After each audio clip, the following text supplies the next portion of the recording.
4 days before my wedding, I stood under the venue's harsh white lights while the officiant practiced who gives the bride away. The question landed wrong. My phone lit up with Dad's name, so I answered on speaker, expecting a blessing. He chuckled like he was about to praise me, then said, "We gave your wedding money to your sister. She deserves the attention more than you," Dad said like it was some grand announcement. My chest went cold. I didn't fight. I just looked at my fiancé. Jordan's jaw tightened once. He said they have 96 hours, no more. I didn't say a word on the drive home. The city lights smeared across the windshield like someone had rubbed the world with their thumb. Jordan kept both hands on the wheel steady like he was holding our life in place. My phone felt heavier than it should have, buzzing with texts I couldn't bring myself to open. When we got inside, I went straight to the folder on the counter. The venue contract was right on top because I'd been living out of it for months. Final payment due in 4 days. If we missed it, they could release the date. The deposit we'd already paid was non-refundable. I stared at those lines until the words stopped being words and turned into a countdown.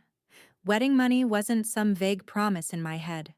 It was a real account at Riverbend Credit Union, the one we'd nicknamed the finish line, because every time I felt overwhelmed, I'd transfer another little piece into it. I opened the banking app and my stomach tightened when it asked me to log in again. That was odd. I typed the password I'd used all year. Incorrect. I tried again, slower. Same message. My palms went damp. I hit forgot password and watched the screen load like it was taking its time on purpose. Verification code sent to a phone number ending in 7812. That wasn't Jordan's. It was my dad's. For a second, my brain tried to protect me with the dumbest thought imaginable. Maybe he's listed as an emergency contact. Then the account snapshot refreshed, and the protection vanished. Balance $3,412.19. Yesterday, it had been over $14,000. The transaction history showed a transfer posted that afternoon. It wasn't labeled rent or groceries or anything that could even pretend to be an accident. It had my sister's name in it, clean and smug on the screen like the bank itself was taking her side. I called my mom because some part of me still wanted an adult to pick up the pieces. She answered on the second ring, already irritated.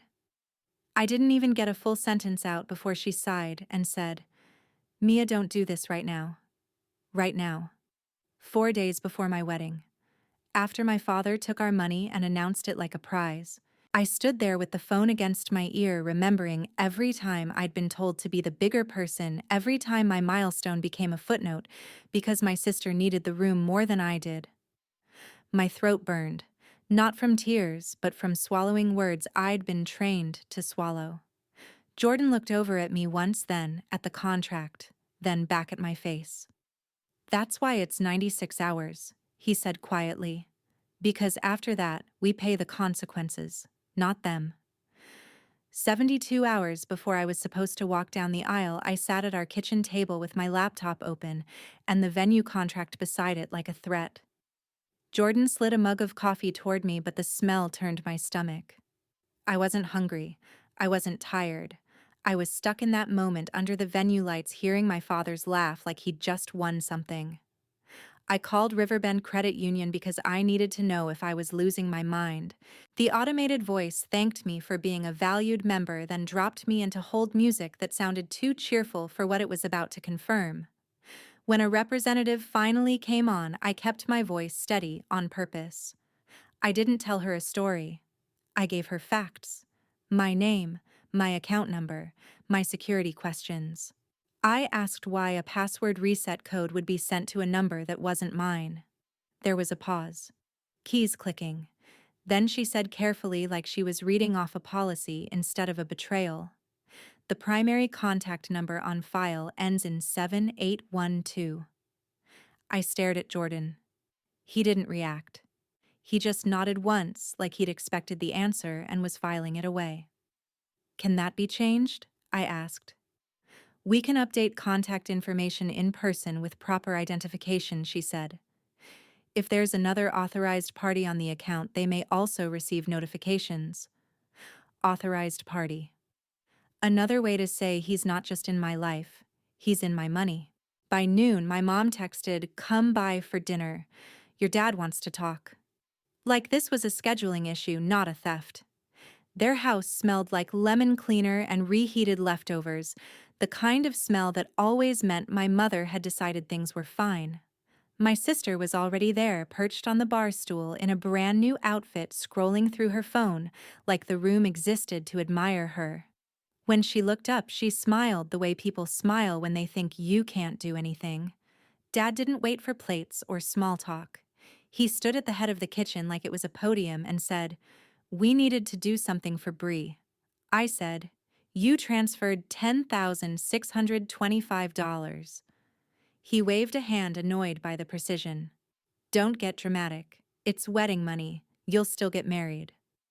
My mom jumped in, fast, soft voice sharpened at the edges. "Mia, you're making this ugly." Dad leaned forward, eyes bright with that strange confidence people have when they have decided they're righteous.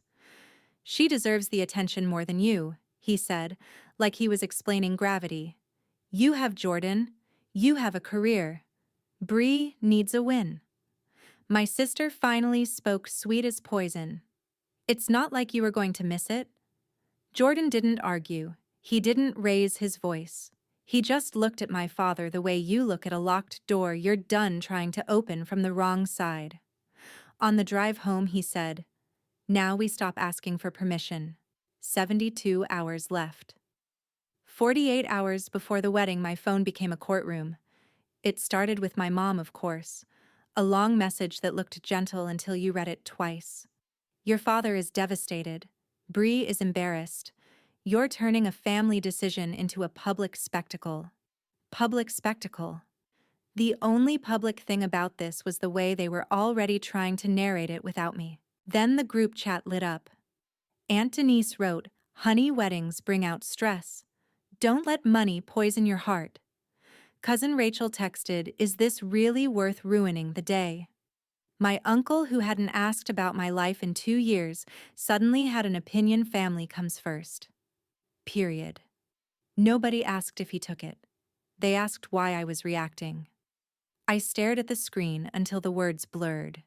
The old reflex kicked in, the one that always saved everyone else from discomfort. Apologize, smooth it over, be the bigger person. I could practically hear my father's voice from every holiday table. "Mia, don't make a scene," like he had patented the concept of peace.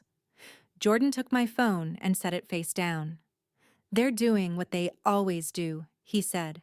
"They're making your boundary sound like a tantrum." I opened social media and felt my face go hot. Bree had posted a photo of herself in a white dress I'd never seen, holding a champagne flute, captioned, "Sometimes the people closest to you don't want you to shine." The comments were already pouring in. Hearts. "You deserve happiness. Proud of you for choosing yourself." And my mom's friend from church, "God sees your heart, sweet girl." I wasn't even tagged, but I could feel the finger pointed at me. My mom called that night, her voice syrupy in a way that meant danger. "We can fix this," she said. "You just need to stop talking about it. Your dad volunteers at Riverbend. People know him. Do you want him to be humiliated over a misunderstanding?" Misunderstanding? $10,625 didn't wander into my sister's name on its own. I walked to the kitchen sink and ran the water too hot, like I could scald the shame off my hands. "So what do you want me to do?" I asked, and hated how small my voice sounded. "I want you to be a family," she said, sharp now. "I want you to act like you're not the only one who matters." Jordan stepped beside me and spoke into the air, not to my mother, but to the lie she was building. 48 hours, he said quietly. "Tomorrow morning we go in person. We change what can be changed. And if they want to argue, they can do it where someone else can hear them." The water kept running. For the first time, I didn't reach for peace. I reached for the clock. 24 hours before the wedding, Riverbend's lobby smelled like carpet shampoo and stale coffee, like someone had tried to scrub the truth out of the place. The lights were too bright, the kind that made every face look guilty. Jordan stood close enough that I could feel his shoulder heat through my coat, steady and unyielding. At the counter, I asked for member services and said my name like it was evidence. The woman who brought us back to a glass-walled office spoke in that polite, careful tone people use when they think emotion is the problem. "I need the primary contact number changed," I said, "and I need to understand why my account can be reset by someone else." She pulled up the file, blinked once, and then her mouth tightened. "This account has an authorized signer," she said. "Thomas Carter." My father's name looked official on her screen, neat and unquestioned. I felt something in me go cold and clean, not panic, clarity. "I never authorized that," I said. She hesitated. "The record shows he was added in person when the account was opened." Of course, that was how he worked. A handshake, a smile, a signature I didn't read because I trusted the man holding the pen. "Remove him," Jordan said. "I can't remove an authorized signer without the signer present," she replied. "But I can help you protect what's left and prevent additional changes. Protect what's left." $3,412.19. It sounded like an insult, but I nodded. "Do it." She placed a restriction on the profile so no passwords, contact information, or access permissions could be changed without my ID in person. She helped me open a new account with only my name and Jordan's, and we moved the remaining balance out in one transfer so clean it felt like cutting a cord. Then she printed a confirmation sheet and slid it across the desk. The paper was warm from the printer, like proof that this was real. Before we left, Jordan pulled out his phone and played the voicemail Dad had left that morning, the one Jordan baited out with a simple text: "I just need you to confirm what you did." Dad's voice filled the tiny office, calm and smug. "Stop acting like a victim," he said. "I moved it where it belonged." The representative's eyes flicked up. "Just once. Enough." On the walk out, I updated our wedding fund link and texted the handful of people I trusted with one sentence: "Please ignore any payment requests that do not come directly from me." The doors hissed closed behind us. Then someone said my name from the lobby. I turned and saw my father walking in like he owned the building.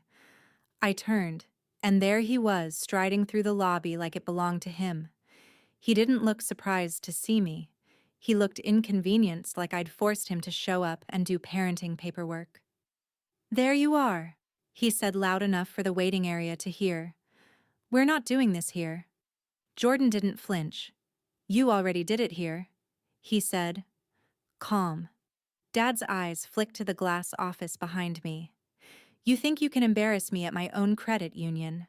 My pulse climbed, but my voice came out flat. "You put your number on my account.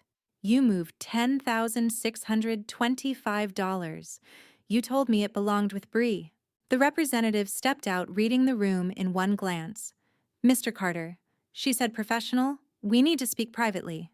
Dad smiled like he'd just been granted a favor. He walked into the office first and sat like he was the client, not the problem. I stayed standing. Jordan stayed beside me, steady as a doorframe. "I'm requesting he be removed as an authorized signer," I said. Dad gave a soft laugh, the kind that tried to make me feel childish. "She's emotional," he told the representative. "It's family money." Jordan tapped his screen and played the voicemail again, not to perform, just to anchor the truth. My father's voice filled the office, smug and clear. "Stop acting like a victim. I moved it where it belonged." The representative's pen stopped mid-stroke. She looked at my dad. "Sir, that statement is concerning. We're documenting this. And today, your signing authority on this member's account will be removed. You will not have access to her accounts going forward." Dad's smile cracked. "You can't do that." "I can," she said. "And if you attempt further access, it will be treated as an unauthorized action." He stood up too fast, chair legs scraping. For a second, I thought he'd explode.